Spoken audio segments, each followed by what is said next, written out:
السلام علیکم ورحمۃ اللہ وبرکاتہ۔ بسم اللہ الرحمن الرحیم، والصلاة والسلام علی رسولہ الکریم وعلی آلہ وصحبہ اجمعین۔ انسان دنیا میں جاہل پیدا ہوتا ہے اور باقی جتنی مخلوق ہے وہ تعلیم یافتہ پیدا ہوتی ہے۔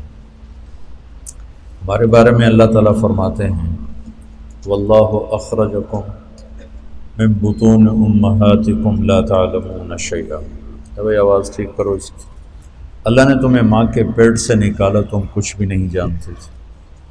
اب یہ علامہ ہے، یہ ڈاکٹر ہے، یہ سائنسدان ہے، یہ تاجر ہے، یہ سائنٹسٹ ہے، یہ فزیشین ہے، یہ سرجن ہے، یہ کتنے کچھ چیزیں ہوتی ہیں۔ ماں کے پیٹ سے جاہل پیدا ہوتے ہیں، باہر آ کے سیکھتے ہیں۔ باقی مخلوق کے بارے میں اللہ فرماتا ہے ربنا الذی اعطی کل شیء خلقہ ثم ہدی۔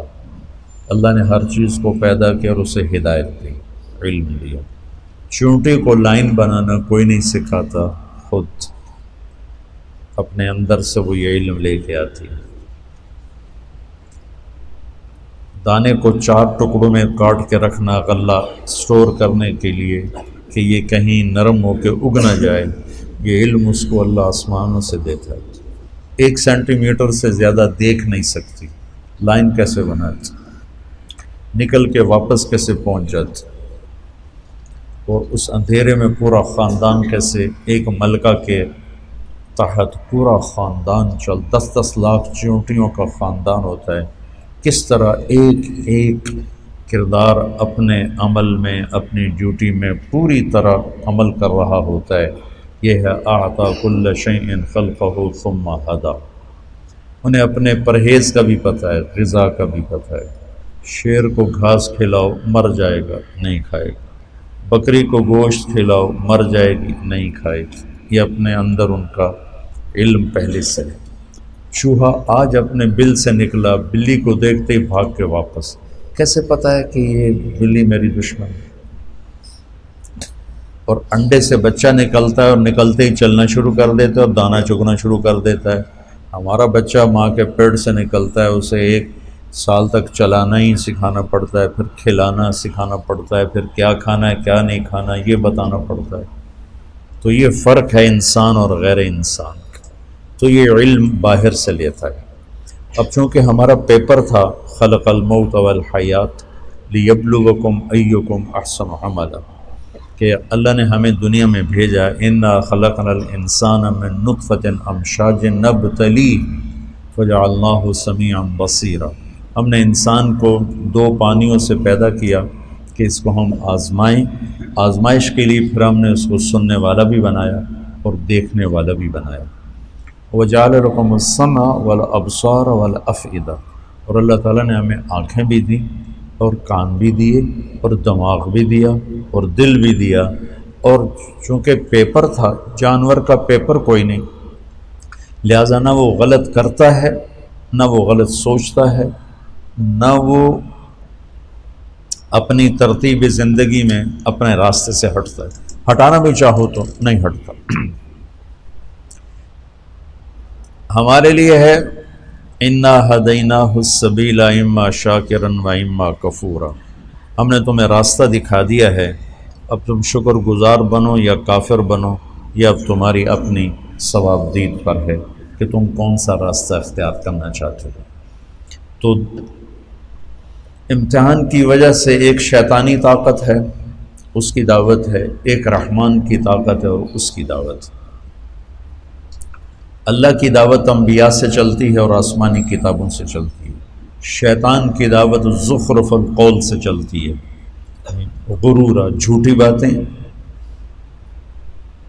غلط چیزیں، لیکن پیش کرنے کا طریقہ خوبصورت، جھوٹ کو، زنا کو، شراب کو، چوری کو، ڈاکے کو، غیبت کو، رشوت کو، حرام کو اتنا خوبصورت کر کے پیش کرتا ہے کہ لوگ جانتے ہوئے بھی خریدار بن جاتے۔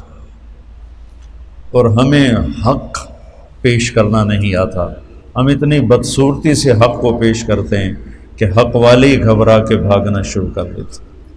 اور شیطان میں یہ وصف ہے کہ وہ اپنی ہر غلط چیز کو انتہائی خوبصورت کر کے پیش کرتا ہے۔ تو اللہ تعالیٰ نے انبیاء کے ساتھ کتابیں، آخری نبی اللہ کے محبوب صلی اللہ تعالیٰ علیہ وسلم، اور آخری کتاب کلام اللہ قرآن مجید، یہ تحریف سے پاک ہے۔ قرآن کس کا کلام ہے پہلے یہ پتہ ہونا چاہیے۔ قرآن کا تعارف قرآن کی زبانی جتنا سورہ شعراء میں ہے کہیں بھی نہیں۔ مختلف جگہ قرآن عربیا لقوم یعلمون انا انزلناہ فی لیلۃ القدر لا یاتیہ الباطل من بین یدیہ ولا من خلفہ تنزیل من حکیم حمید، یہ مختلف جگہ پر قرآن کا تعارف ہے، لیکن مجھے سورہ شعراء میں جو قرآن کا تعارف ملا ہے ایک ہی جگہ، وہ پورے قرآن میں ایسا اور کہیں نہیں۔ یہ میرا دعویٰ نہیں، یہ میری اپنی جستجو کے مطابق میری بات ہے، ہو سکتا ہے اس سے بھی بہتر کہیں قرآن میں آیا ہو۔ یہ کس کا کلام ہے؟ پہلا سوال یہ کہ یہ بھائی کس نے بھیجا ہے، یہ پہلا سوال اٹھتا۔ تو اس کا جواب ہے وَإِنَّهُ لَتَنزِيلُ رَبِّ الْعَالَمِينَ۔ انہو کہ تمہارا شک دور کرنا چاہتا ہوں کہ یہ بغیر شک و شبہ کے آسمان والے کا اتارا ہوا کلام، اور رب العالمین کے ساتھ کلام والے کی ہیبت کو ذکر کیا گیا ہے کہ کلام والے کی ہیبت نہ ہو تو کلام کی ہیبت کیسے ہوگی؟ جب وہ کہنے والے کو نہیں جانتا تو اس کے کہے کو کیسے جانے گا؟ جب وہ حاکم کو نہیں جانتا تو حکم کو کیسے جانے گا؟ حاکم کی عظمت حکم کی عظمت پیدا کرتی۔ میرا بھائی تھا لشتر کالج میں کارڈیالوجی کے وارڈ میں سیکھ رہا تھا، 2-3 ڈاکٹر